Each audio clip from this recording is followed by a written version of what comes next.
Hello, everyone to Talk Football Live. I'm here today with my co-coordinators, my friends, Biodun, Yoni, and Ayo. Welcome. Thank you. Thank you. Yes. All right. Glad. So it's been a whole week. We haven't really spoken, but we're glad. A lot of things have been happening this short week that we spoken or we haven't spoken in regards to Champions League group stages. The transfer window closing the currently just closed, and we have a lot to dive into today. And we have a couple of EPL games, to also discuss. So we're going to start off with Champions League. But before we even start, I just want to throw something in there. For you, our viewers, like, subscribe, share these videos with your friends, your family members, your loved ones. Like button is below. Click the like button so you know when we're about to share something. And always, share with your friends. And of course, pay attention to as we drop new videos. All right, so we're going to jump straight into Champions League group stages. The group stages were confirmed today, and we're just going to touch on each group stage and talk about potential winners, dark horses, if there's going to be any, if we think there's going to be any, and predictions for even the whole. We can also, at the end of the day, drop who we think is going to win the Champions League based off on the group stages, the group winners we eventually pick. All right, so we're going to look at Group A, and let's see who we have in Group A, and we'll be able to basically go into each group. Now, of course, each season we always have a group of death, but we're going to see if there's even any this season. But let's start with Group A, which doesn't look like a group of death, or if it does, Yoni, you can let me know. Yoni, what do you think about this first group? I think this is one of those groups that is pretty straightforward, right? So I expect Man Utd to go through from this group. Galatasaray can maybe tricky when anyone plays them away or at their home, which is very loud. But otherwise, I think at the end of the day, it's pretty straightforward table. I expect it to finish Bayern first and Man U second. So kind of the way it's looking right now. Kind of maybe Galatasaray finishing third and going to Europa, but yeah. But are you also saying Galatasaray can be quote unquote the dark horse of this group? Can maybe push Man U or Bayern out? If you have to really push me to pick out a dark horse, then yeah, I would say Galatasaray would be the one. But honestly speaking, because they have to play home and away, on balance, I don't see this finishing any other way than the first two being Bayern and Man U. Okay. And the first two being Bayern and Man U, you are sticking Bayern in first place, Man U in second. No flipping. Yep. Okay. I would stick to that. Yep. All right. Fair enough. Anybody else has any different view of this particular group? Does anyone think it's going to end differently, or do we all agree with Yoni? The only thing I'll add is that Bayern haven't looked very convincing on that tickle.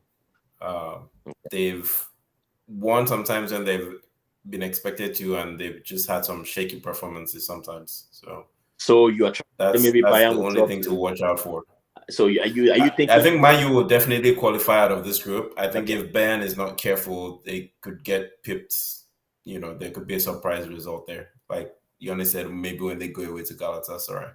Gotcha. Okay, so your surprise pick will be Bayern becoming second, right? Not falling out of the qualification. They could fall out. That's a big one. Yeah. Biodun, do you agree? Disagree? What do you think? I think that's a good wish from Hayo, maybe just to see, just to spice things up, right? Again, it's Champions League, and it's to be honest, let's actually celebrate the return of Champions League. I think it's at least for us Arsenal fans, I think it's a good return. We're glad, we're excited to be back to the Tuesday. To the with Jim with the big the sadness of my friend here, Charles, who is going to miss out. Not even tune into our games and enjoy with us, and wish us the best. So having said that, I'm glad that we'll be able to watch interesting games, and things happen, right? You get surprises. What I was saying would be a surprise, but I don't see that happening. Bayern signed Harry Kane. They're not going to waste that money, right? They're not going to waste that money dropping out of the group stage. So let's just wish Harry Kane the best. He hasn't won anything. We hope that maybe he win this. So it's going to be there. It's a solid striker that is going to fill the gaps that they had since Lewandowski departed. Yeah. They still have these young lads. Just think about Conan, right? Conan, Sane running into. What did manager sign today? Regulon, right? Running into Regulon, running into Malaysia, running into Aaron Wan-Bissaka. I don't know if those guys can withstand the power from Conan, the power from Sane. you know what I mean? But that's just 2 games though out of no. I'm 6. just saying the strongest side for Bayern on this group will be Manchester United, right? Galatasaray will do the best they can, and Copenhagen will do the best they can. Maybe they get a draw, they get a win in their own home games, right? But I don't see them causing that big of the upset. Again, that's on paper, that's on the way they are set up. But when games come around and it's 11 against 11, things could change. We could have injuries and some key players might miss. But right now, as it is, I expect Bayern and Man Utd to go through. I expect Bayern to top the group. But like I said, anything can happen. We could see Man Utd topping the group, even though Man Utd is not in a good form. So I've even heard from other, group chats and outlets that, hey, Man Utd will struggle to qualify out of this group. That it could just be Bayern and Galatasaray. It will be fun to see, but I don't think that would happen. I think it will still be Bayern and Manchester United. Okay, good one. Just to let you guys know, I'm not even going to go through this group stages information with you guys. I'm just going to say it. I'm actually picking Bayern to win the Champions League. Not just qualifying from the group stage, but I'm actually picking just because they've signed Harry Kane. As you guys know, or you may not know, Harry Kane actually he's been my favorite EPL player for a minute. So I think the signing of Harry Kane will actually propel Bayern to maybe win the Champions League. But anyways, let's move on to Group B. Group B, Ayo. What do you think about this group? Any predictions? Any upset? Yeah, so it's an interesting group. I think they're all moderately strong teams there. I think Arsenal and Sevilla are probably the standout teams. I mean, it goes by how they're grouped, right? Pot 1, pot 2. So Arsenal and Sevilla are the stronger teams in there.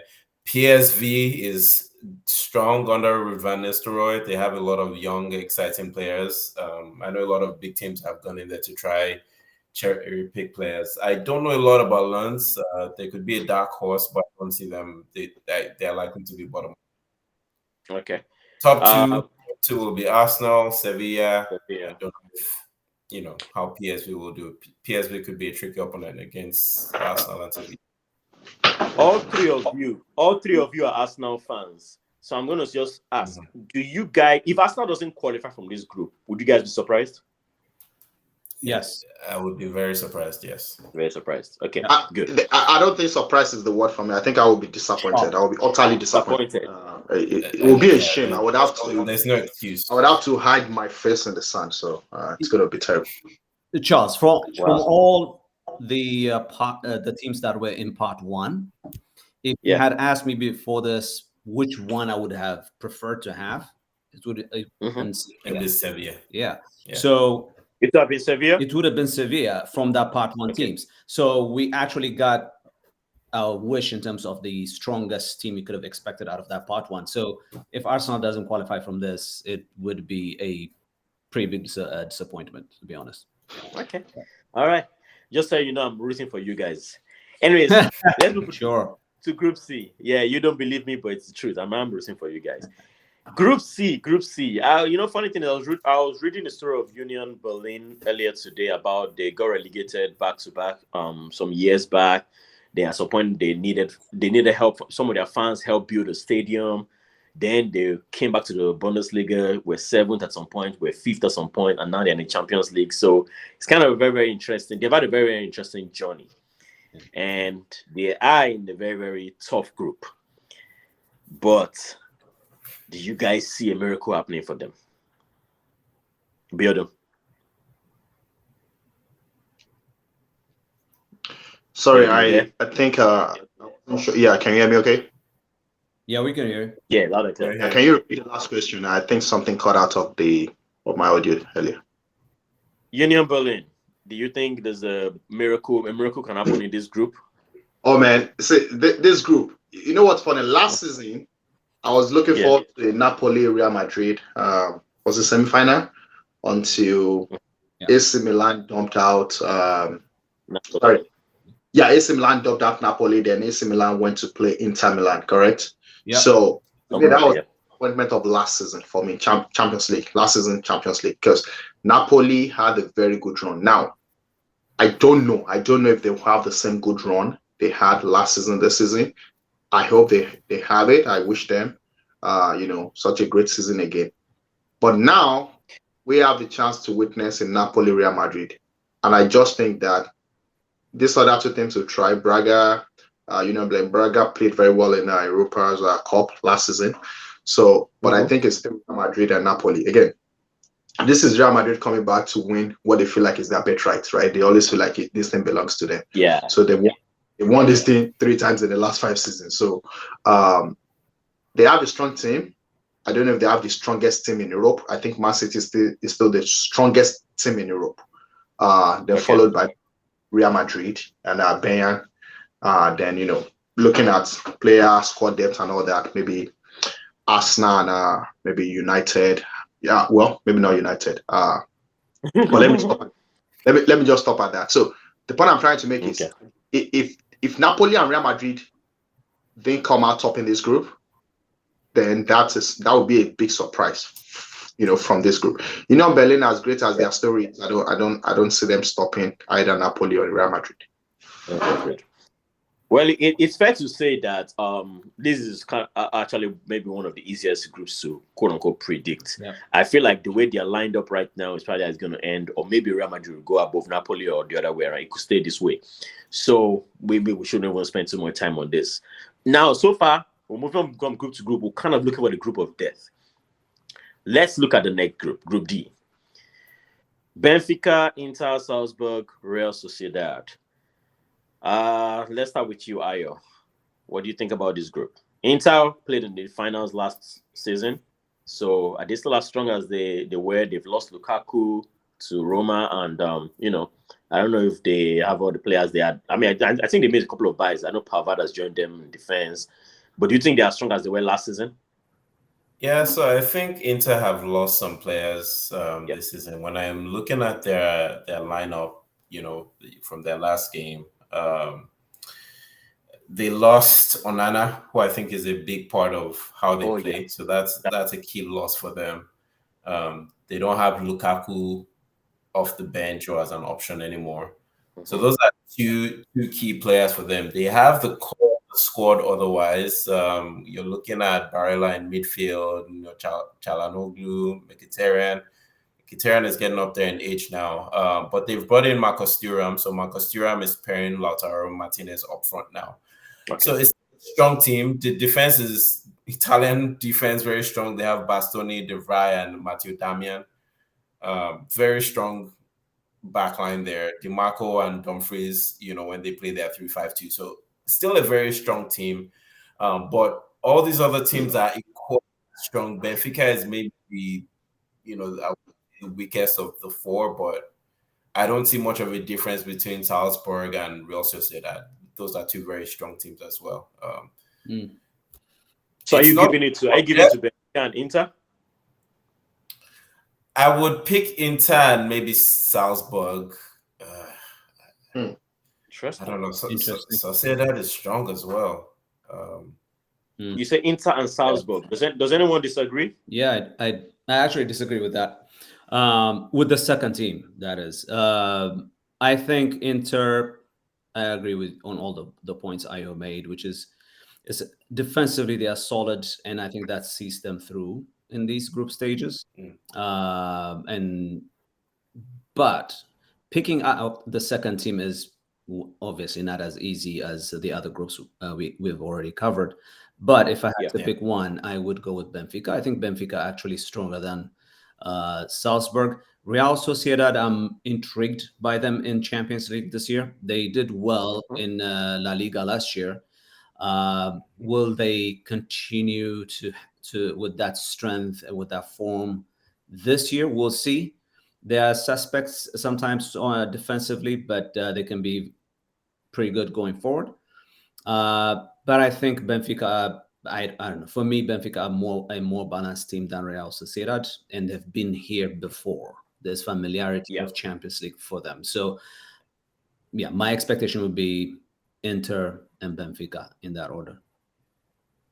Okay, so before I come back to you, Ayo, Biodu, Inter Benfica as the top two in Group D. Do you agree or do you disagree?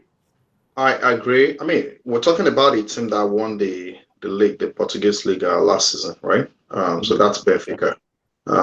So I mean, I don't see Salzburg coming ahead of Benfica. Now, I'm trying to predict whether Inter will be first or second. I think Inter should still be able to top this group while Benfica second. But I won't be surprised if Inter is second and Benfica is first on this group, right? So that would be my prediction. Because Inter lost their goalkeeper. They lost Onana, they lost Lukaku. I'm not a fan, but at least he's been very, very productive in the Serie A league, right? I mean, he scores goals and the partners well. He was reasonably productive last year, yeah. Yeah, and he partners well with Lautaro Martinez, right? So now he has lost they've lost Dzeko, they've lost Lukaku, they've replaced, like you said, one striker with Marcus Thuram, the French guy, and they've lost Onana. So I think again, Mkhitaryan, I think it's been hold as long as I can remember. I just don't know how he continues to deliver over there, but yeah, I'm not a fan. So, but we'll see. I just don't. I think I enjoyed their final game, but generally I don't like their game because they're too slow for me, right now. So, but they have a way to play European soccer. So, we'll see. But I won't be surprised if the second and Benfica top. For now, we'll say Benfica will top that group. Inter will be second. Okay, fair enough. So I'll come back to you, Ayo. Why Salzburg? I would just say maybe it's the dark horse option. They've been interested in the Bundesliga, in Austria rather, but yeah, just dark horse option. You think Inter Salzburg? Huh? We should write that down somewhere. So we'll check back. That is the recording. We can always go back to the recording. Exactly. Okay, moving on to Group E. Where is Man City's group? I'm interested in, but anyways, we'll get there. They have an easy group, yeah. Yeah, I know, and it's very annoying. But Group E, it's one of those boring groups, if I have to say so myself. Biodu, I want you to take this one. What do you think about Group E? You said it's a boring group, and you're giving it to me. Come on, man. Atletico. I asked somebody. Atletico. Simeone has been in charge. Wow, that guy is becoming one of the most stable and oldest coach in Europe for now. Wow. Yep. I don't remember how many seasons he spent now, but so far he's having a good longevity. So that's good for him. Atletico. I don't think Joao Felix made it out, correct? Did anybody hear anything about that? So he's not yet. There's still a few hours before the window is closed. Hours, right? Guys. Okay. All right. Okay. I think they have a good squad. I watched their preseason. I think they have a good squad to compete. I definitely take them as qualifying from this group. Celtic will surprise people, and I don't want to shut them out. But how Celtic we have to overtake Lazio and Feyenoord, it's going to be a tough one. I think other than Atletico Madrid, any one of the remaining three qualifies in my own opinion. Now, you might say it's a boring group, but it's actually a challenging group because the other three, any one of them could make it, they have an option out of it. So I am struggling to tell you who I think will be second in this group, but if I would just have to make a prediction saying, okay, maybe an upset, I know it's not a popular decision, but I would say Atletico Celtic. Okay, so maybe I should take back the word boring. I didn't really mean, but what I meant is, I feel like this group is not really one that we can easily pick out the top two. Maybe we can pick up one as Atletico, but even any of these guys can upset Atletico too. Anything can really happen. So I don't want to. I mean, let's hear what Yoni and Ayo think. That's just my opinion. Let's go ahead. Now, I was going to say I would like to know what Ayo and Yoni think what they think about this group. But that was just my own opinion. I don't know what they think about. So Aya and Yoni, do me a favor. Let's not go too much into this group. Just give me your top two real quick. Yoni. Man, It's hard. So the safe, I'll go this with what I think is a safe choice, which is Atletico Lazio. What I wouldn't be surprised would be Atletico Feyenoord. Okay. Ayo? I'd say Lazio. Atletico and Lazio. Okay. All right. Cool. Okay, moving on to Group F, which is the group of death, actually. It looks like it. I mean, by my opinion, it is a group of death because... And it is. Why, though? It is. Look at it. Everybody has to say this all day. I think I want to learn. So go ahead. I'm not going to say anything. I just want to know why. It's a group of death because any of these guys are big shots. I mean, PSG is PSG. They're the big money spenders. They've been doing their thing. Dortmund has played in the Champions League final before. Milan, 7-time older, if my number is correct. Newcastle, they seem like the weakest on paper, but we know they're not that weak. So this is the group of death. Maybe there's more than one group of death, but this is one of the group of deaths because realistically, any of these guys can qualify. Yeah. Am I right or am I right? So, Charles, I do agree with you. And so there are some of the other groups where you can sort of point out maybe one favorite and then there are others who could make it. But what makes a group of death is not the unpredictability only, but it's also the strength of the teams.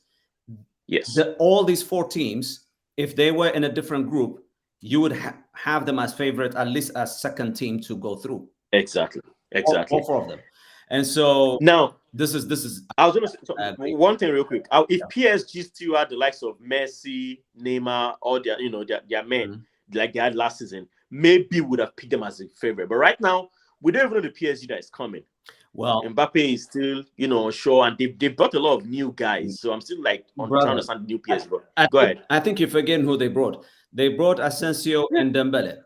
So a front line of Asensio, Dembele, and Mbappe, nothing to sniff at. That is a lot of firepower. I know.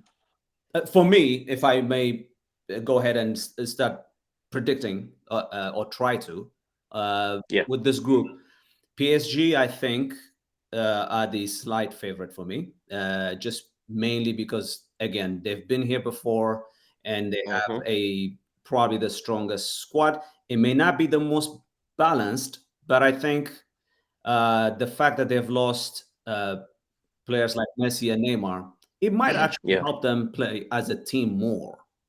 And they do have good players up front that replace them anyway. So goals won't be a problem. So for me, PSG will go through.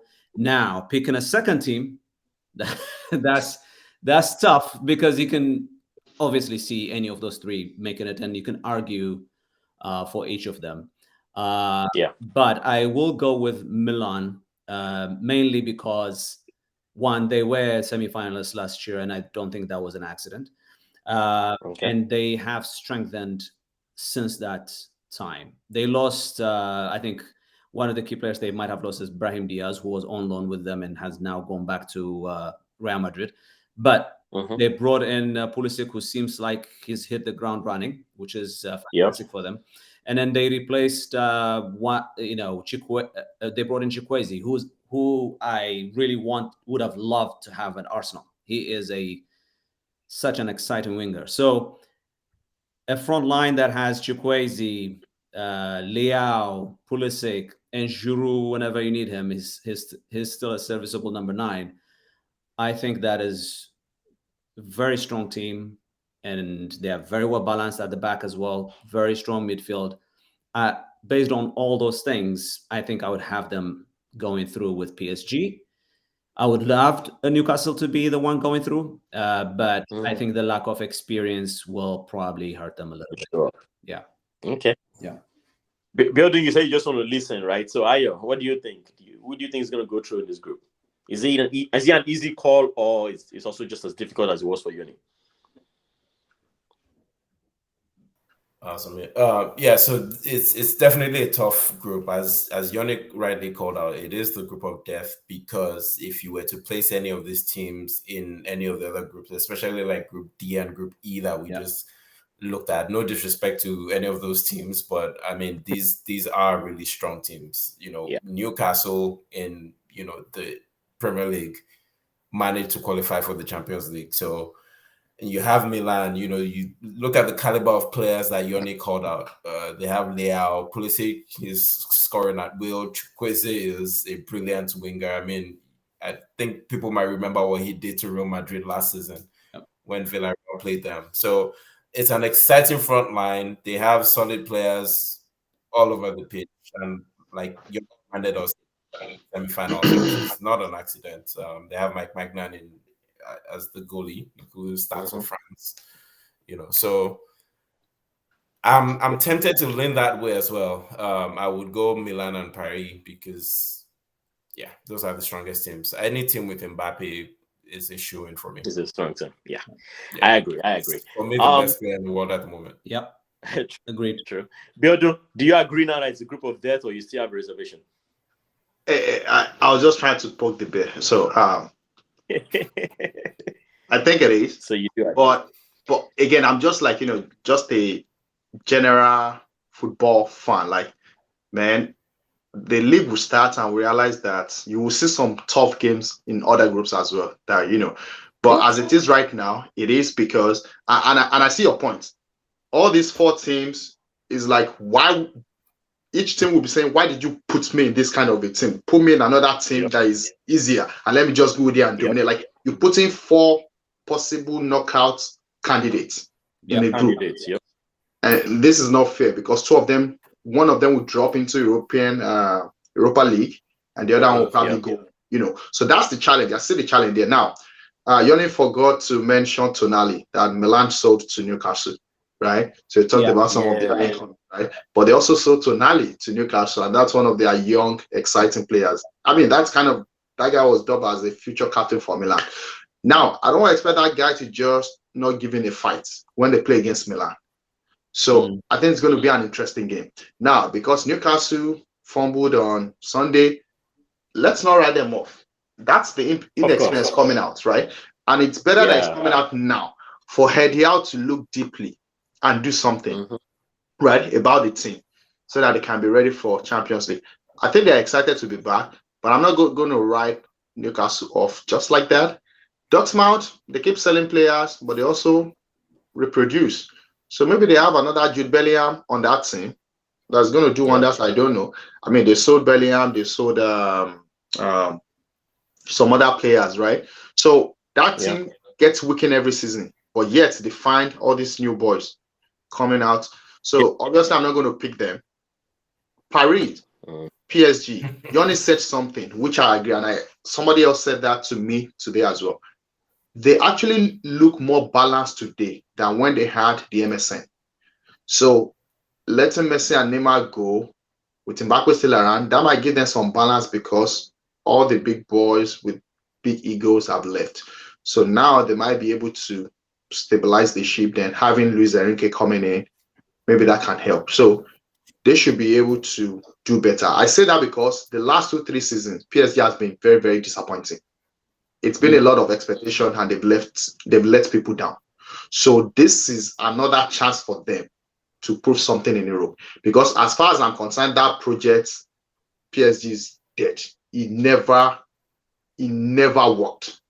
Investing in Neymar, I remember that very year that Neymar was acquired. I mean, 240 something, most expensive in the world. What did he do for that team? Nothing. And he left to Saudi just like that. Yeah, but that's part of the gambling of sports. Yeah, that entire investment went into the drain. You understand what I'm saying? So this is another chance for them to prove that they are a force in Europe, not just locally. So I know people are taking them. To be honest, it might not be easy for them. I just want to throw that out. It's not going to be easy for PSG. On that note, brother, of it not being easy, I have a question. Which would be more shocking? A PSG exit or a Newcastle qualification as number one? Anyone can take it. PSG For me, exit. it's PSG exit. PSG exit. Okay. Yeah. But we all agree it's a possibility because of the strength of these other three teams. It is. It's not going to be easy for anybody here.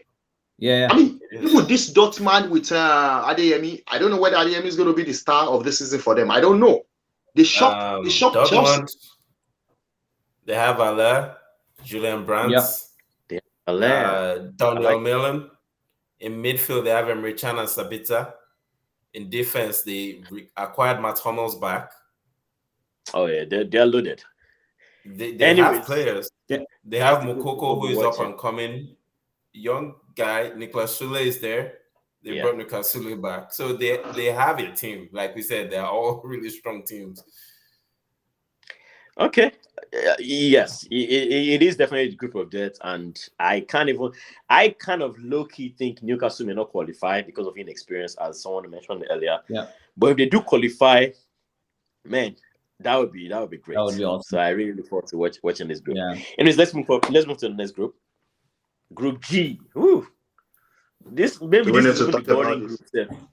Yeah, this is the boring group. I mean, this is Man City might qualify twice from this group. Yeah.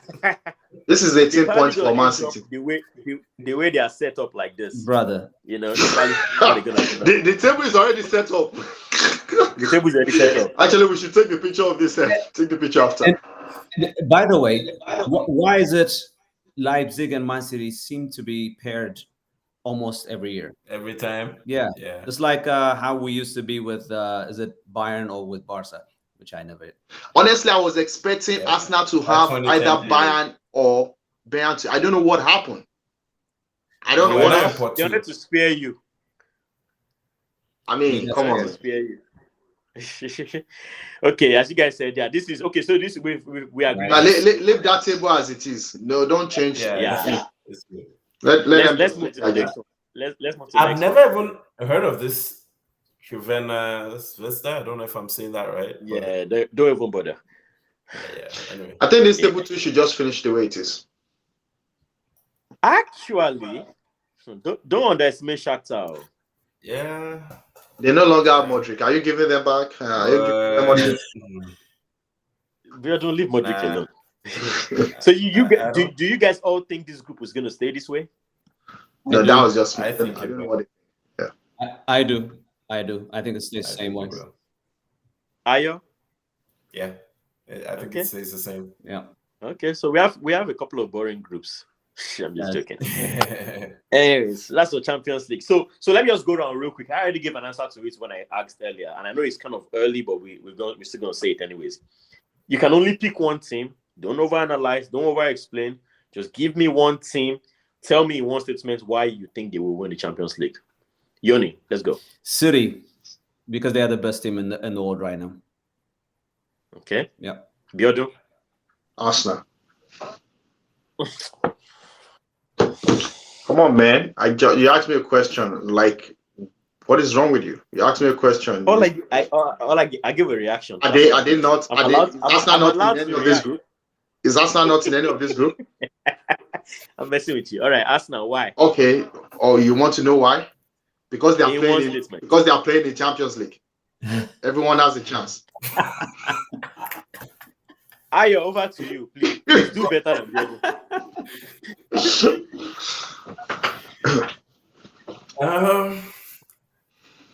I want to pick something different from what the rest of you have said, but it's hard to look past Man City at this point. Why? I was going to take Arsenal as a surprise pick, but Bjorn beat me to it. So honestly, it's hard to look beyond Man City and Pep because of Pep. Because of Pep. Ayo, you should have known Bjorn would pick Arsenal now. Come on, that was a no-brainer. I mean, anyway. I said this last season. Man City now have, and the reason why Man City now have the ability of doing everything. For a long, they do everything now.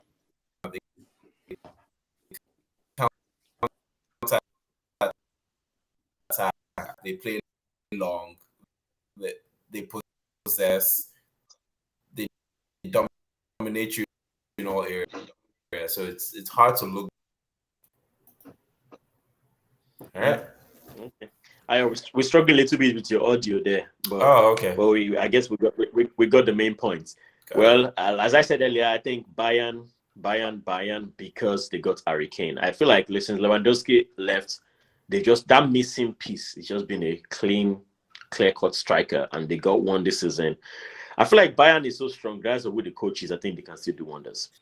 But anyways, that's the Champions League session. That was really, really interesting. Look forward to seeing how the group stages progress and we'll qualify. Maybe there's going to be an upset, and we'll come back to this video and say, oh, you said this, but this did not happen. All right, moving on. We're moving on to EPL, our favorite league, the best league in the world. That's right. Yeah, we're just going to touch on a few games this weekend. Ayo, thank you, putting up the games. Yeah, we have Luton West Ham. Yeah, that's the game. That's one of those games that it can go either way, but we all think West Ham's probably going to win. Sheffield Everton, Brentford Bournemouth, Burnley Spurs, Chelsea Nottingham Forest, the best team in the world. Man City Fulham, Brighton Newcastle.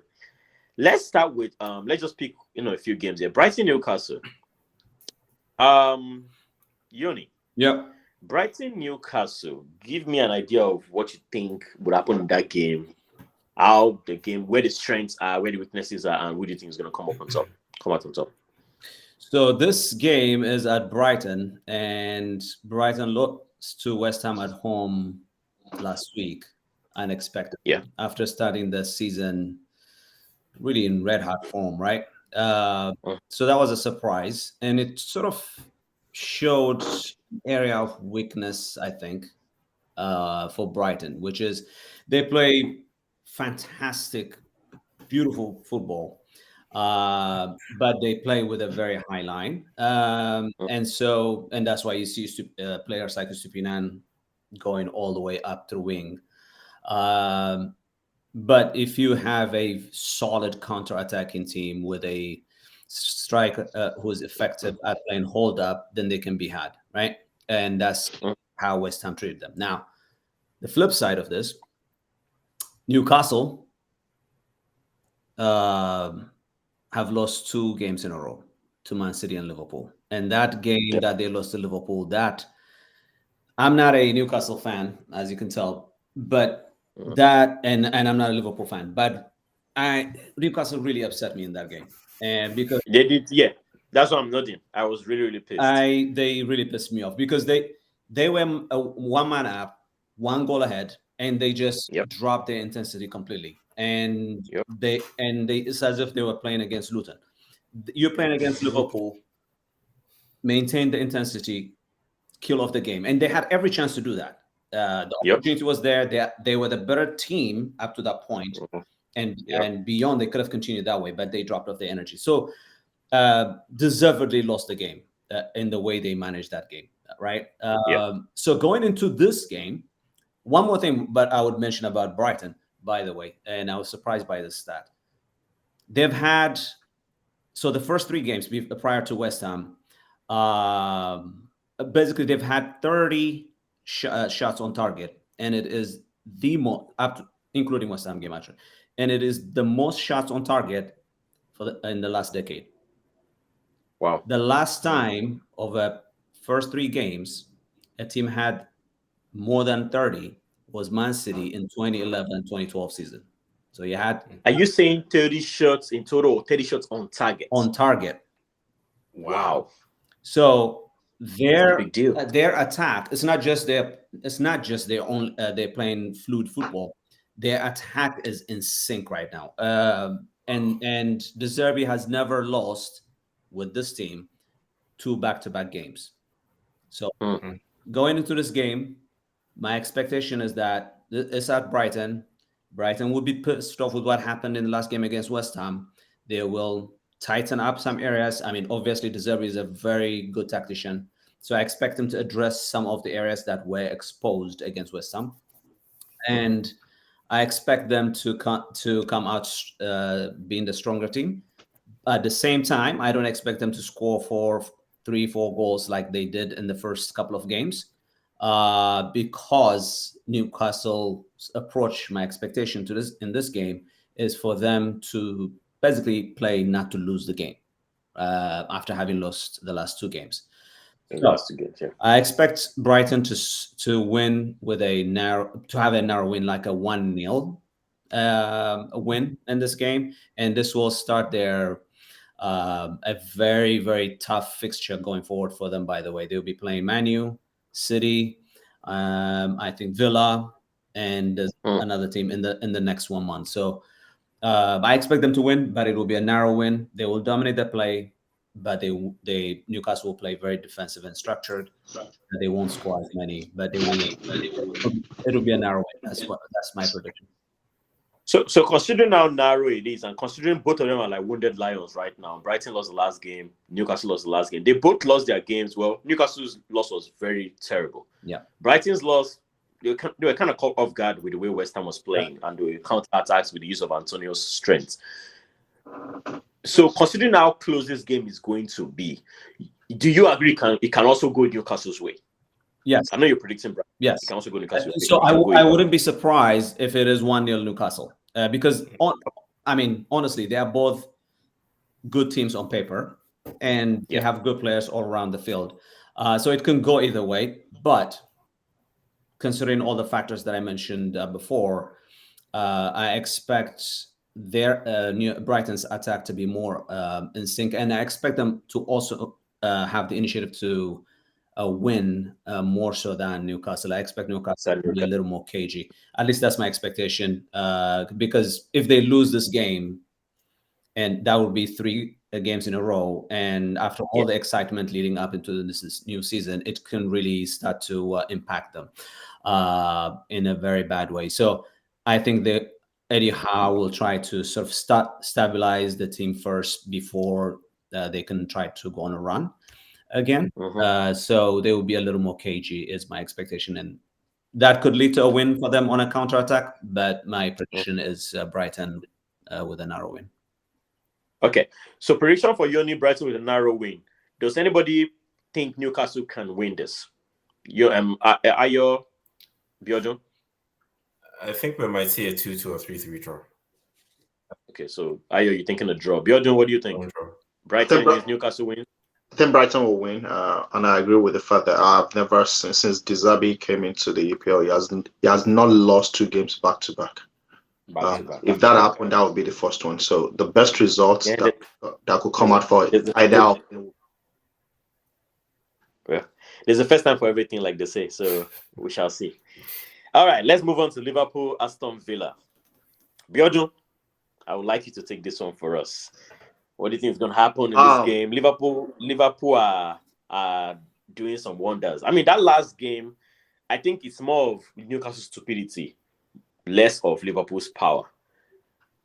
Newcastle gave that game away, like Yoni said, they dropped off, Yeah. But Liverpool, they've not been so bad.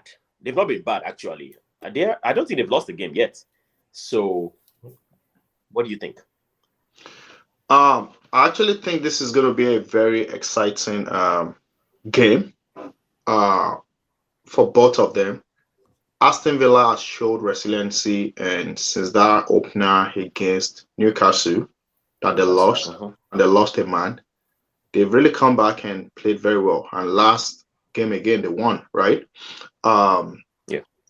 I mean, seeing Martin Cash basically just winning the entire first half, So he had a very good game. And Emery's building a very strong team. And he just added Longley from Barcelona to the squad. So now you have Longley, you have Portores, you have all these fine Spanish players coming into the squad. He's building something. But I still stick with Tayo's opinion of Emery, like he's not a top 4 manager. I don't think so. But right now, the team is hot and they are high on confidence. Now they're going to Liverpool. I don't see them winning in Liverpool. That I will tell you. Jurgen Klopp has proved me wrong this season, as early as this season is. And I think if they continue to keep that momentum, they will quickly return to top 4. He has played the last 2 games with Red, they are inferior. they've played with superiority. They had a red card against Bournemouth. They had a red card against Newcastle for that matter. And the tactics he adopted was an offensive tactics. Either, rather than, saying I'm a man down, let me tweak something. So I've seen that. Yeah. Now they just signed another midfielder from Bayern Munich. I don't think it's going to come into the first team. I think it's to create the squad depth for them, which is fine. And I think Van Dijk miss will be a challenge for them. But they didn't feel that against Newcastle. So I think Matip and maybe Gomez will maybe play on Sunday and fill up that gap. Now, Gomez is a bit slow and is prone to mistakes. Konate is still out injured. So if there's any chance for Aston Villa, they should just exploit the defense. That is where I see an opportunity for them. Other than that, I think the midfield is gelling. We're here last week when I was predicting the midfield for Liverpool, Yoni and Hayo. And I said, I think this will be a game for Endo to start, which he did. Yeah. So Endo, I think they are trusting him and he's going to start at the base of that midfield with McAllister and Szoboszlai. Now, Endo was taken out. Gakpo was sacrificed as well for that red card. But I think I have a challenge. I don't know whether Gakpo or Jota would then start with Salah. I think Salah is staying unless something happens in the next 24 hours, right? We don't know yet. But Saudi is still very much interested in Salah. But for now, Salah is staying. So let's say Salah, Diaz. Now, Nunes came out of nowhere and proved something. Is Nunes then going to walk into this first 11 on Sunday? I don't know. It might be, right? The challenge is sometimes when he starts, then he doesn't deliver as we expected. So is it good coming off the bench? I'll leave that problem to the club. But the point I'm trying to make is he has the squad and he has the bench to play this game. Aston Villa is going to do what they're going to do, but I think it's going to end up the way they've lost to Newcastle. I don't think they will expect a defeat on Sunday. So I think Liverpool is going to win. I think they have a solid score. Maybe they're going to have another red card back to back because I think that red card gives them a so they might be praying for one, you know what I mean. But I think it's going to be a Liverpool win. Yeah. Okay. Funny enough, I believe at the beginning of the season, when we talked about Liverpool, a lot of us were hinting about how weak their midfield is, how much they haven't really brought people into the midfield. Now they have Szoboszlai, they have McAllister, they have Endo, and they have the new guy from today, Gravenberch. Is that his name? Yeah. Ryan. Yeah. Yes. So they are loaded in midfield now because I mean they let Anderson go, they let Milner go, they let Keita go, and there's one up as Fabinho. Fabinho is gone, right? Yeah. He is. Oh yeah, it's gone. Yeah. So basically they sold 4, brought in 4. And the 4 they sold are quite old. The 4 they brought in are young. Yeah. So I guess they are ready for the season. So I think for those of you who predicted it, I know somebody did a top 4 and they didn't put Liverpool in there thinking their midfield is weak. You know yourself. We'll have to go back to that. Yeah, I mean Liverpool might have just taken that top 4 that somebody gave to Newcastle. Let me just leave it at that. Exactly. Anyways, okay. So Liverpool, Aston Villa, I also think Liverpool's probably going to take it, but I also wouldn't expect. I mean, if a surprise happens, Aston Villa steps up and does something good, that would be impressive to see. Anyways, all right. So finally, let's go to the big game of the season. Big game of the season. Sorry, of the weekend. I said of the season. Yeah. It might be as long as we win like 5-2, 5-1. Yes. It's of the weekend. Arsenal, Manchester United, the young boys of London and the former kings of Manchester. Ayo, talk to me. This is very, very important, Ayo. Talk like an analyst, not as a fan. You're not an Arsenal fan. For the next 3 to 5 minutes, you're not an Arsenal fan. You are Ayo, the analyst. Arsenal, Manchester United, go. Okay, so let me get it out of my system first. The team I hate losing to the most as an Arsenal fan is Manchester United. Okay, now that's out of my system. All right. Oh god. Let's look at how both teams are likely to line up. I'll start with Manchester United because I think there are a few questions around Arsenal at the moment. So for Manchester United, I think they're likely to start with the same lineup that they've been going with, which is, Rashford on the left. Maybe let me start from the back. So in the back, we have Onana in goal. And from what we hear, Luke Shaw is out for a while, and Tyrell Malacia is also injured at the moment. So they've been starting with Diogo Dalot on the left and Wan-Bissaka on the right. It's been Varane and Lisandro Martinez in the middle. In midfield, Bruno Fernandes, of course, is playing in the 10 role. They're sitting deep now with Casemiro and Eriksen. And you have Anthony on the right. Now, up front, they're rotating around a little bit. Sancho has maybe been playing sometimes, and you have Rashford up front. But in the last game, Martial is fit again, so we have him for maybe another 3-4 games before he gets another injury. So it's Martial up top, Rashford on the left. Okay, so lineups. On the Arsenal side, what we've seen so far. Sorry. Before you move on, Ayo, I don't know. Maybe you have it mixed up. Varane is also out injured. So you might want to. Yeah, Varane is out. Varane has been injured. Maguire. That's true. No, it's going to be Lindelof. Lindelof is going to come in. Maguire's first choice. Maguire. You guys should be wishing for Maguire. Yes. You know you need him. I mean, Lindelof actually came in for Varane on Sunday anyway. Saturday. Lindelof came in on Saturday, and he will start ahead of. Maybe Lindelof will get injured in training tomorrow. I want to watch a comedy, basically, is why I'm saying Maguire should come in, but keep going. Maguire actually performs better every time he plays against Arsenal. I'm just putting it out there. Yeah, but go ahead. For us now, what we've seen, I'll start from the front because the questions are at the back. Up front, we've had Nketiah starting. I think last game, though, it was Trossard. Trossard got the nod, but I think Nketiah is likely to come back in. Yeah. Saka on the right, Martinelli on the left. Mm-hmm. Behind, you have Odegaard playing in the number 10 role. In midfield, we've had Declan Rice and Kai Havertz. And then we've had Thomas Partey at right back. You've had White, Saliba. And, it's rotated on the left the last few games. Timber started the first game, got injured.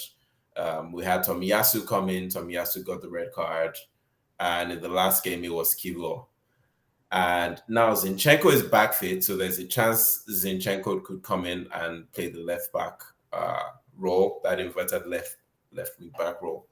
I think we're likely to see Ramsdale again starting. I don't think he's done enough to get dropped yet for David Raya. Yeah, but I think we're likely to see Ramsdale. Now, what I would like to see for Arsenal is, I was very upset at the end of that Fulham game for a couple of reasons. And I'm a big Arteta fan. I there's a lot of credit for what he's done with the team so far. He mounted a challenge that no one was expecting last week with the squad that we have, and we've reinforced again so far. But also, I think it's fair to criticize when we think he gets things wrong. One main criticism, I don't think I've ever said this before, so I know Bjorn might come for me, but one criticism that I have of Arteta, which is something you hear in coaching lessons, you're taught to let your players think for themselves, because over the long run, what you actually want is players who have the ability to think on their feet and have the ability to react. But where I've seen Arteta, maybe the one deficiency that I've seen for him is he takes too long to react to tactical changes, or he defaults to tactical changes sometimes. And so against Fulham, right, a couple of things. First of all, I'll share my screen and show you guys what I've been looking at. So, for me, I think I had this theory that Partey was being wasted at right back, right? And so I actually went to go pull up the heat maps to see whether my thoughts were correct. So let's look at it here.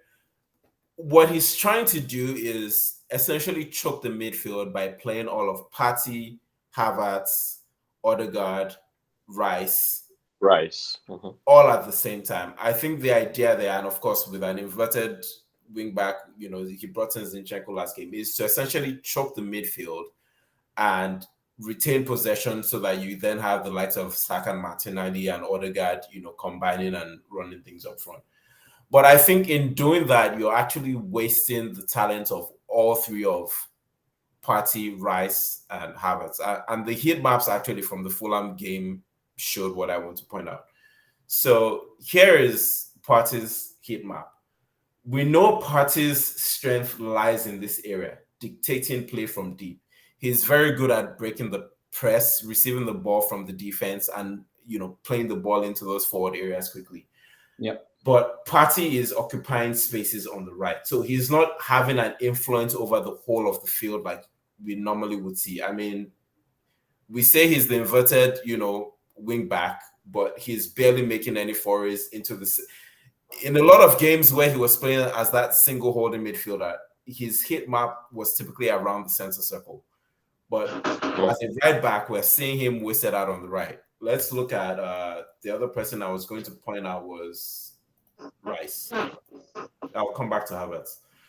Rice, for me, when Rice was brought in, Rice has the capacity to play all over the field. For me, he's supposed to be our box-to-box. So if you have Partey dictating things from deep, you then free up Rice. Rice is an excellent ball carrier. So he has the ability to run from deep. He has the ability to recover if, for some reason, the team we're playing against beats the high press. But look at his hit map. He's here just in front of midfield where he basically isn't doing much except just recycling possession and maybe recovering balls. So for me, Rice is being wasted there as well. He's not having any impact in defense really because you can see he's not really the one shielding the defense.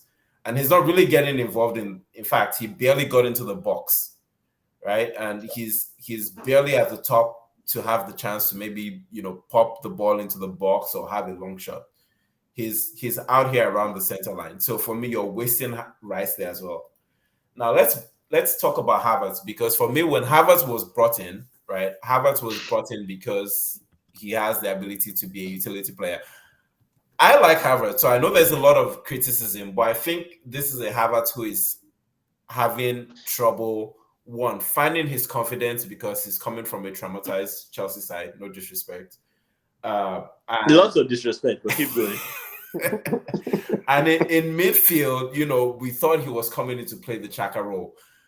I would have expected to see him, linking the inverted wing back. So if it's Zinchenko starting, linking that with Martinelli, linking with Nketiah if Nketiah is dropping deep. But he barely had any touches. His strongest position was out on the wing. So I think at the moment, Havertz just isn't sure where to occupy, because if you remember the heat map we talked about with Rice is here and he can't come occupy spaces where Rice is. So he's looking to pick up pockets of space. Martinelli, we know, is down here or maybe drifting in. So this is really the only spot left for Havertz. The other alternative is to maybe try and drop deep or to try and arrive late in the box. So Partey is occupying the rest of the field. Rice is occupying the rest of the field. You have maybe an inverted wing back. Kivo was playing in these areas as well, right, at times. Mm-hmm. Havertz is just lost at the moment. For me, just a quick question, Ayo. You mentioned Havertz was brought in to replace Saka. That was my impression. Yeah. Who was Rice brought in to replace? So for me, Rice is just the player that has to play. He's the player who can play in Xhaka's role. He's the player who can play in Partey's role, which was what I was coming to. Rice for me is the one who is undroppable of those three, because Rice has the capacity to play either as the holding midfielder, as a box-to-box, or even in the high areas if you're having, that high number 8, kind of like we saw with Xhaka and Gundogan last season. Yeah. So for me, I want to see Rice play with Partey or Rice play with Kai. Or if you're going to bench Rice, which I think doesn't make any sense, you play Partey with Kai. But playing on when you say play Partey with Kai, you're playing them at the base. Correct. Okay. So starting deep, but pushing up when we're in possession, whoever is inverting. So Zinchenko is back fit now. You're maybe pushing Zinchenko out to play alongside Partey. and then you're pushing Kai up to join in the attack.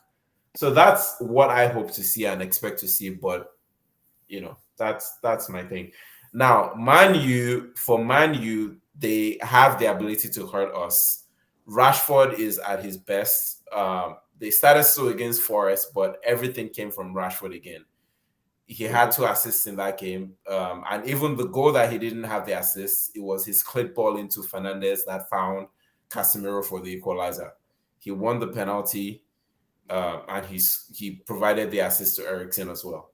So for me, I don't want to see Partey against Rashford. We saw what Rashford did to Partey even in midfield last season, where he made Rashford ran through and had that shot that beat Ramsdale. So I hope we have White. White for me is the only person in defense. With White and Saliba, I think there's a chance of containing Rashford in defense. But otherwise, if we have Partey in this inverted role, I think Rashford is going to cause damage again. That's my analysis. So, in your prediction, who do you think is going to win? I was trying to avoid that. If we have Partey as right back, I think we lose the game.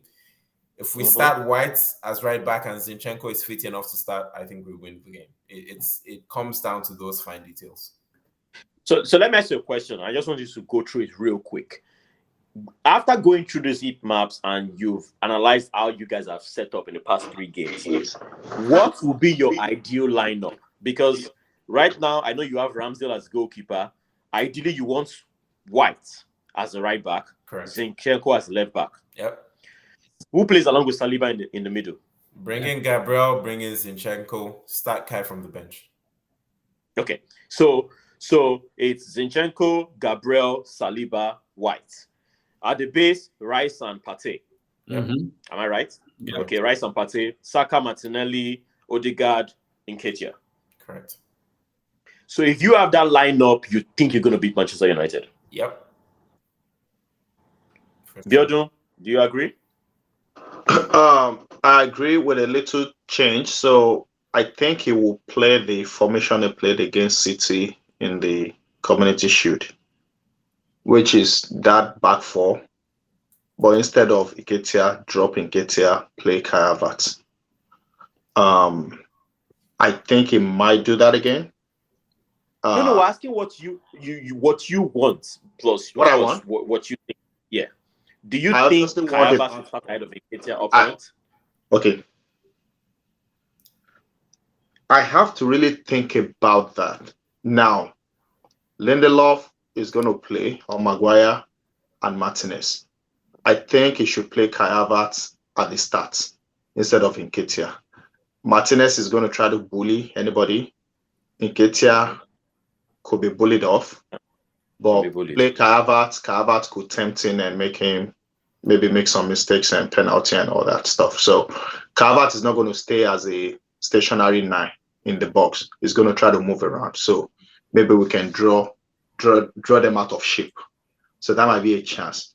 But Wan-Bissaka is a beast that could cover. So I need somebody with pace to take advantage when there's a loose ball to move. But Wan-Bissaka is just a bastard. He would cover up any loose ball. So you have Wan-Bissaka and Martinez that have speed and can clear out any error. So, but I think I will start with Kai Havertz as a first 9 because of that mobility to move their defense. But definitely play a back 4 for Arsenal. So Gabriel needs to come back. If he doesn't play Gabriel, maybe he's going to then play Kyo and Saliba. But definitely, we cannot play back 3. It has to be back 4. And that midfield should be Odegaard, Rice, and Partey. All the ball frustrates them. Now, what is Man U going to do to counter that effect, which I think he will be planning for? I think we'll bring back Mason Mount. I think it will bring down Mason Mount and rest Eriksen until maybe second half. Mount is injured? Yep. Yeah. Okay. Yeah. So we'll be forced to play. I don't know if Mano is getting fit. I don't know, but definitely it's going to be Eriksen, which I'm glad with because he's slow. The only thing is man on Eriksen. We made a mistake last season. Arteta should go and watch the clips. That's his job. That's why it's Eriksen, our first time Dan Eriksen.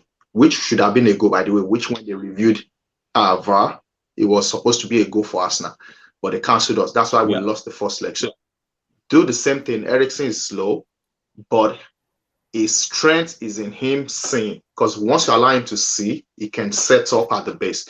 We cannot allow that. Let Odegaard stay on him. Let him not have a rest to even think of making a pass. And I think ball will never get to Rashford. Rashford will then be frustrated and come back to win, because he likes to do that. If he doesn't get the ball, he comes back. So let him get back. Let White push him back. Malaysia is not going to play. It's going to be Dalo. I don't think Dalo can handle Saka. So I think we're good on that. Luke Shaw is a bully and is out. He's the only one that can overlap. So I think Saka is going to have a fine game. Now, I don't know if Martinelli can beat Aaron Wan-Bissaka one-on-one, but he has to try. Even if he loses the ball many times, he has to keep trying till he get Wan-Bissaka to back. Okay. I think we have an upper hand, but it doesn't mean we can win. We can win when we are all serious and we are committed from 0 minutes to 90, whatever the additional time is, and stay focused. Not like Fulham, like you lose focus and you drop off. So we cannot drop off. You have to stay focused for the entirety of the game. That's what I would say. Okay. Yoni, what about you? What do you think about, those points of the areas of strength for us now, or where Man U can be strong? Yeah, so just going off of something that Abi was discussing, which is the idea behind starting with Havertz over Nketiah. I actually think it'll be Nketiah who starts, and here's why I think that, right? Against Man City in that Community Shield, I think Arteta learned from that 4-1 whatever loss last time we played City in their house. And at that time, our players were suffocated, couldn't get out as much. We didn't have a proper outlet. So this time around, bringing Havertz, if you noticed in the Community Shield, his purpose for the most part was to ping the ball directly to him when needed, so he can play with his back to goal. And he's big enough to do that, unlike Nketiah. He does that sometimes, but not as effective.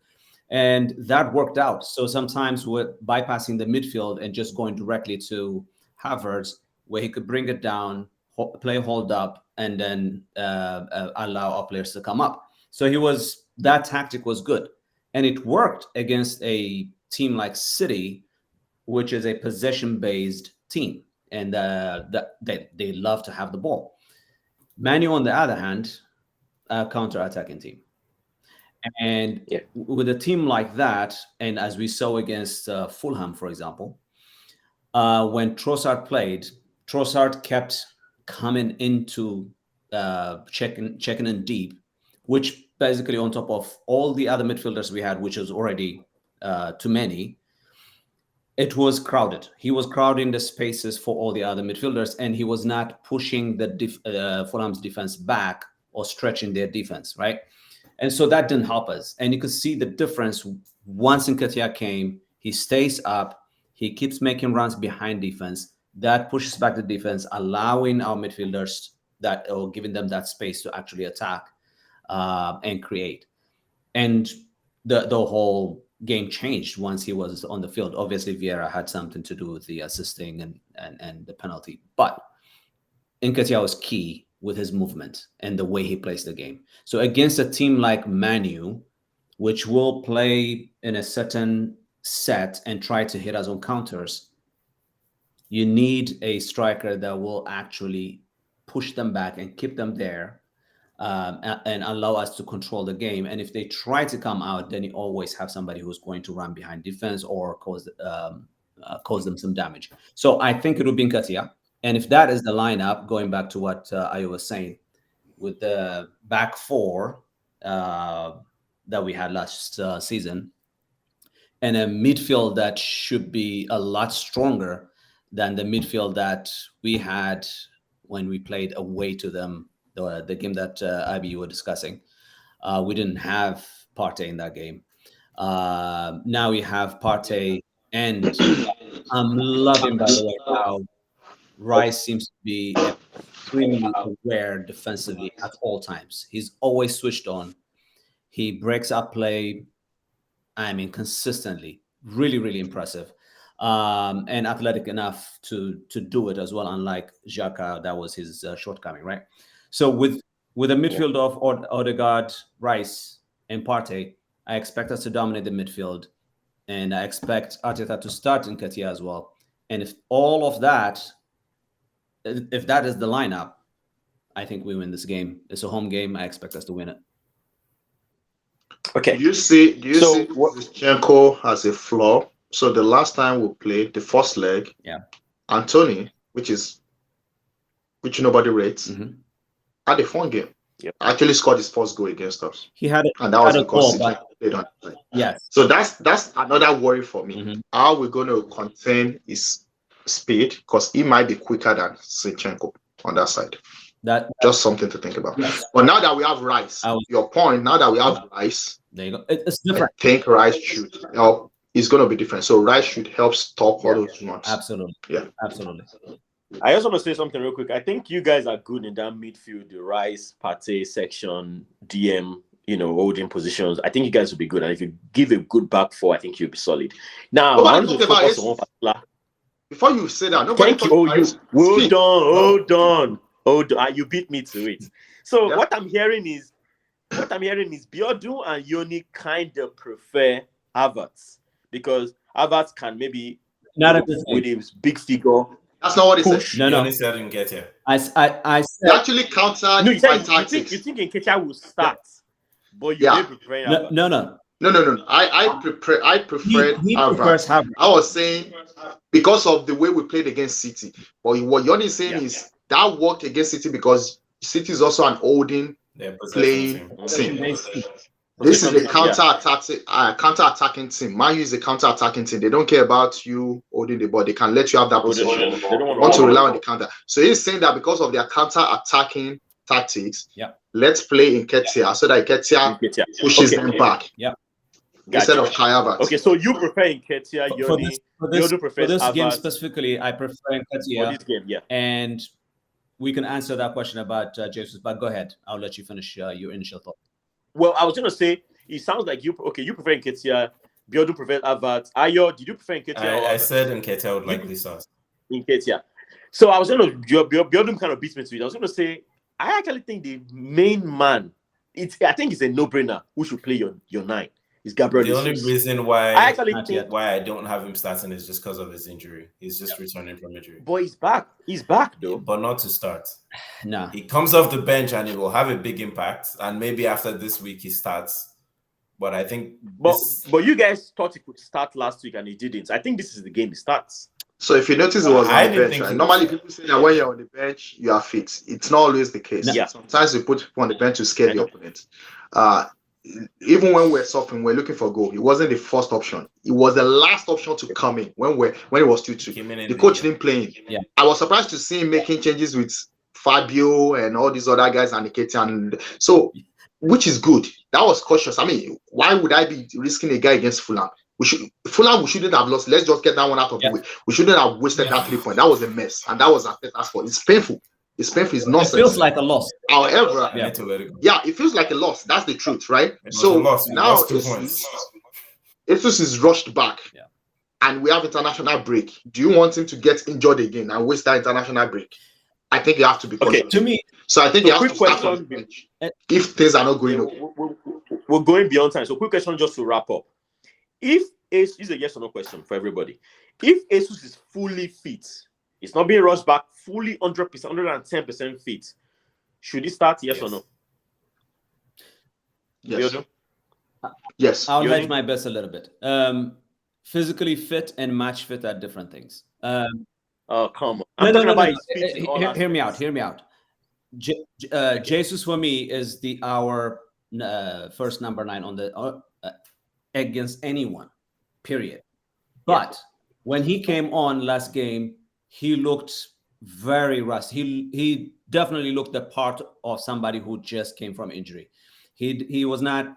His movement was a little labored. So if he is still like that, then I wouldn't start him. And besides, Nketiah hasn't exactly done anything wrong to be dropped off for somebody who's not that fit. So to me, that's where I would hedge my bet. If he is slightly rusty, I would keep him on the bench and bring him later on. If he is fully match fit and Yep. then he's definitely the starter. Yeah. Okay. I mean, so we'll trust agree me, on that. if it's fully match fit, if it's fully match fit, it's a problem on Ten Hag's hand. That's a big problem on ETH's hand, because you're going to struggle to keep Jesus, Saka, Martinelli. Really? What defense is going to like to do that kind of a job? Jesus doesn't listen. He drifts around. So even when the coach is saying play the tactics, he's the only one that plays like a free role. So that's what I'm hoping. And that's why he gets injured all the time. The way he plays, he gets injured the way he plays. Because it's going to come. See, there's no way he will play and will not clash into Martinez. Write that down. Yeah. Oh, absolutely. Okay. This is good. This has been good. But so to wrap up, I see nobody predicted an Arsenal loss or a draw. You guys all assume you're going to win. I think it's been a wonderful night. Before you start jinxing and saying evil, let's wrap up this. No, I don't want to witness another sad weekend. No. All right. Fabio's wish. We're going to wrap up. Arsenal, Manchester United is a game to watch this weekend along with the other games. But yeah, this has been wonderful. Biodun, Ayo, Yoni, thanks for tuning in. And as I mentioned earlier to our viewers, like, subscribe, share this video. There are going to be so many videos to come. And we look forward to having to produce more of this for you guys. Thank you very much, everyone. Thanks, guys. Bye. Have a good night.